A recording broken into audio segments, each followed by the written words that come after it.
okay? The white or let's say yellow, and most of you have yellow.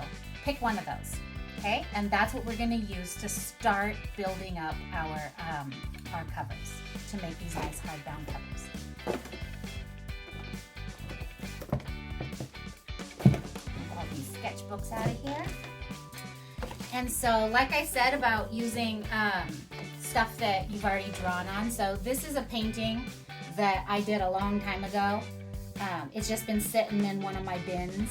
And so I'm gonna use this for my cover because like I said, like recycled material I think is really fun. Plus it gives purpose to things that you just have laying around the house that just like taking up space. So I like the creative challenge as well as I like the fact that it takes something that is not being utilized and utilizes it. Okay?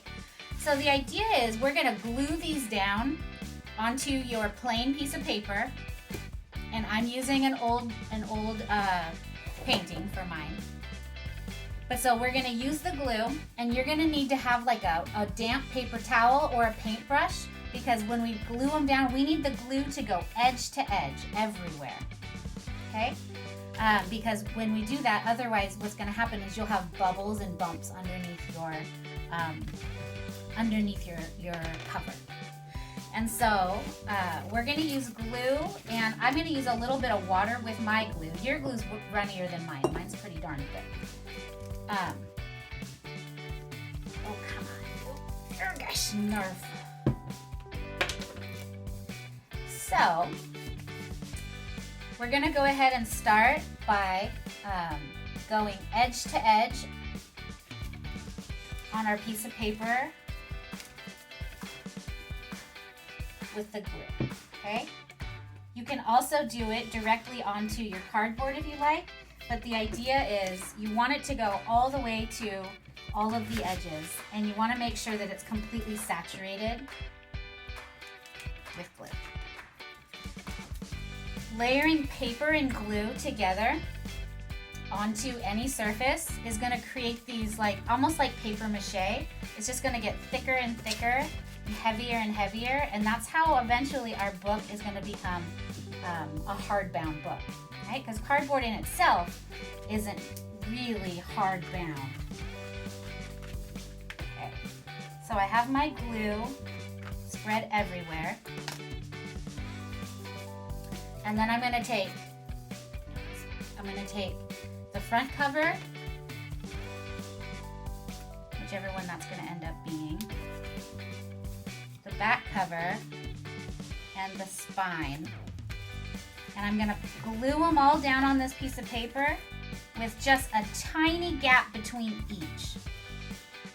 Okay? That tiny gap is gonna make it so your book can open and close. So what I want you guys to do is everybody get caught up with me at this point, right? So I have my piece of paper with my cardboard glued onto it, and it's smushed down with a tiny gap as each piece joins itself. And there's a border around the outside. Okay? But you want to be neat. One thing about bookmaking is neatness really matters. So you want to make sure you have nice tight folds, stuff like that. I'll probably be using some tools to kind of crease my stuff, or even the side of a pencil. So even if you have like a pencil or something like that, we're about to do some folds. So I have all of my edges showing, like there's a nice border around everything. The cardboard is glued down. And so now what I'm gonna do is I'm gonna fold each of the corners, similar to like how you would make a present, you know, when you're wrapping a present and fold the corners in. We're gonna fold each of the corners neatly down. And my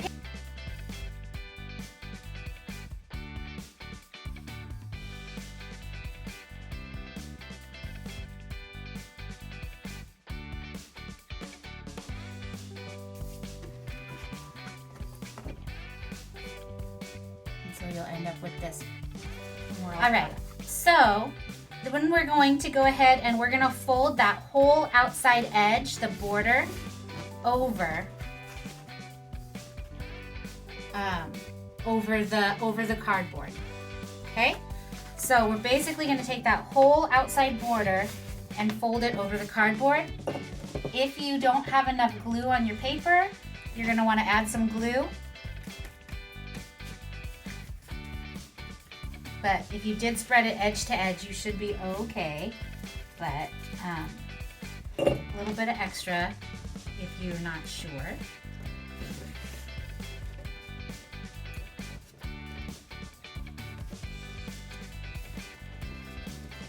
And if you're really, really sharp, you can get your edges to match, which will look really good. So what I mean by that is these two folds on this corner, as they come together, you can get them to kind of line up, and that will just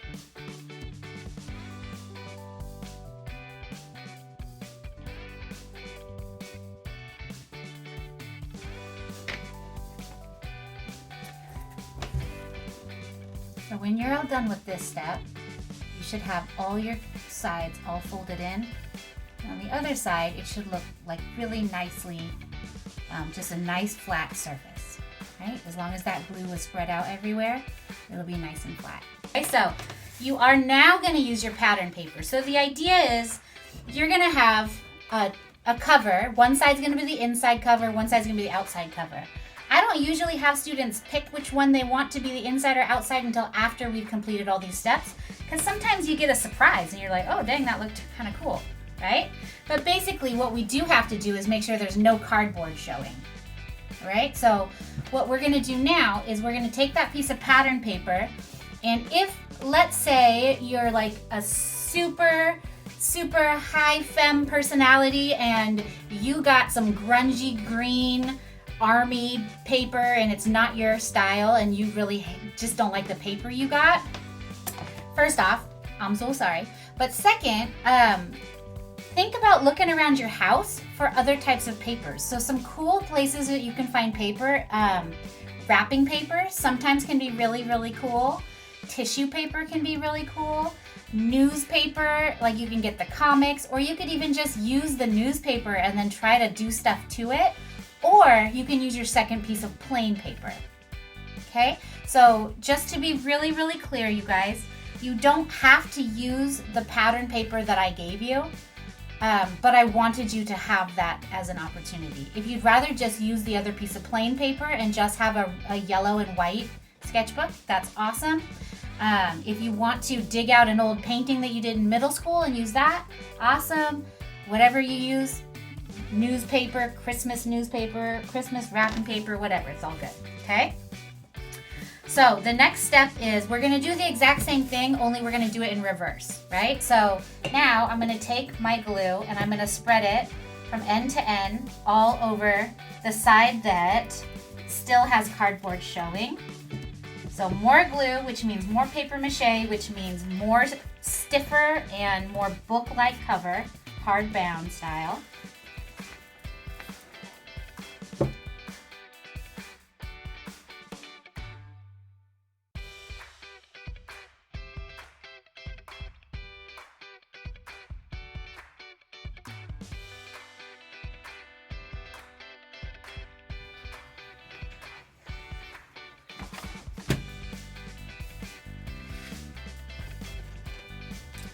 All right, so guys, I'm gonna give you the last step because I think you can handle it, but definitely interrupt me if you need anything. We're gonna do the exact same thing. We're gonna fold our corners over, but this time it's gonna matter a little bit more because we're not gonna really be able to cover these corners up. So do as neat and tidy of a job as you can.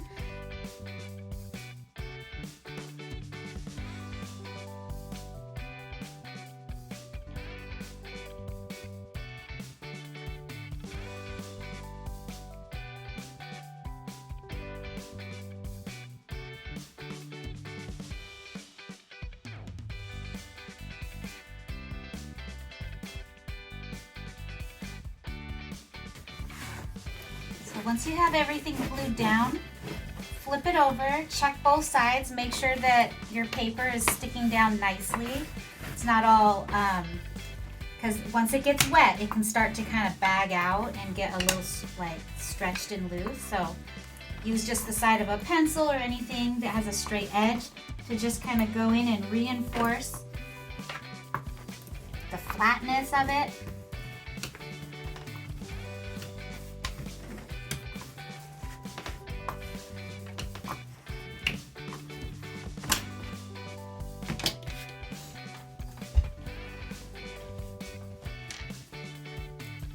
And so it's gonna look like it's totally flat, right? One side is gonna be fully covered with a paper. The other side is gonna have a different paper with a border, right? That should be where you're at.